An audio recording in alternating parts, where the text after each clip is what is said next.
Leo vijana yupo tayari akatazame mpira, akatazame ya kutazama, lakini yupo mbali kutekeleza ibada ya sala.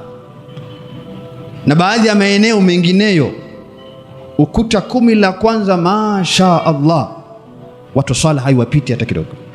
Kwa kadri ya mwezi unavyotoweka, wanasahau ya kwamba jambo nambari 1 kuulizwa nalo mja siku ya Kiyama ni ibada ya sala.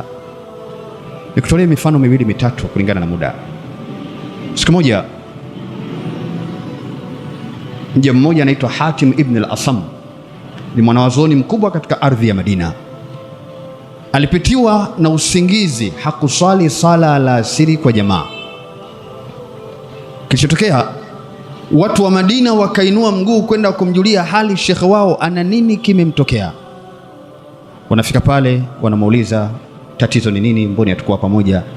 Anasema nimepitiwa na usingizi, sikuweza kuidiriki jamaa msikitini.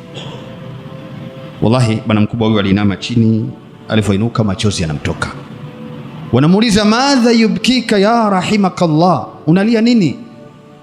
Anasema lau tuwufia ibnu min abnai, laiti angefariki mmoja katika wanangu niliokuwa nao, la atatil madinatu kulluha, mji wa Madina wote ungeinuka kuja kunipa pole kwa kufiwa na mwanangu. Fa inna wafata ibni ahwanun min fawati salati al-asri jamaa, kifo cha mwanangu kama kingetokea ni kidogo mno kuliko kunipita kwangu sala la asiri kwa jamaa. Alisikitishwa kwa kupita kwake na sala la asiri kwa jamaa. Na kipi kilichomfanya? Alipitiwa na usingizi. Sio alikuwa anatazama gemu baina ya Man U na Liverpool iliyocheza saa 5 ya usiku, sicho hicho. Leo watu wanatazama season, wanacheza Ramadhani Cup. Ufika mahala sala alfajiri umpita au asali kinyume na jamaa. Tazame sahaba wa Mtume Muhammadin sallallahu alayhi wasallam, Umar ibn al-Khattab. Umar naye alimpita sala alasiri ya kuswali jamaa. Alipoinuka anajishangaza, kwa nini nimepitwa na sala hii ya jamaa? Alichukua dinari 1000 akaenda akanunua ardhi, akatoa wakfu kwa Waislamu kama ni kafara ya kupitwa kwake na sala alasiri kutoswali jamaa. Ikumbukwe ya kwamba mtu huyu alikuwa amelala, rufi alqalamu an 3, watu 3 peni haifanyi kazi, Mwenyezi Mungu amewasamehe. Miongoni mwa hao wa anin naimi hatta yastayqidha, aliolala paka pale amkapo. Tazame mja mmoja, Abdullah ibn Amir at-Tamimi, ni mja mmoja, mja mwema, alikuwa ni mgonjwa, anaumwa, mtu mzima.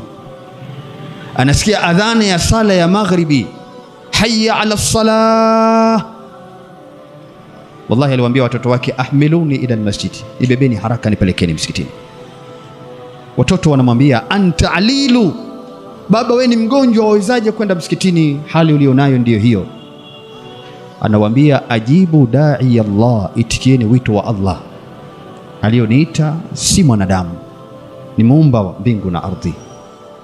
Wallahi walimbeba na kumkokota kumpeleka msikitini. Fa adraka raka'a al-ula wa lam yudrik thaniya, alidiriki rakaa ya pili, rakaa ya kwanza, na ile rakaa ya pili Allah akawa amemchukua mja wake. Subhanallah. Mtu huyu angebakia nyumbani kwake, maana yake mauti ungemkuta upo nyumbani kwake, lakini Allah amempa taufiki, amefariki msikitini. Khairul buqa'i masajiduha, khairul biladi masajiduha. Amefariki moja katika nyumba ya Allah subhanahu, anahitimisha maisha katika moja mwa ibada tukufu ya Allah. Ibada gani? Ibada ya sala.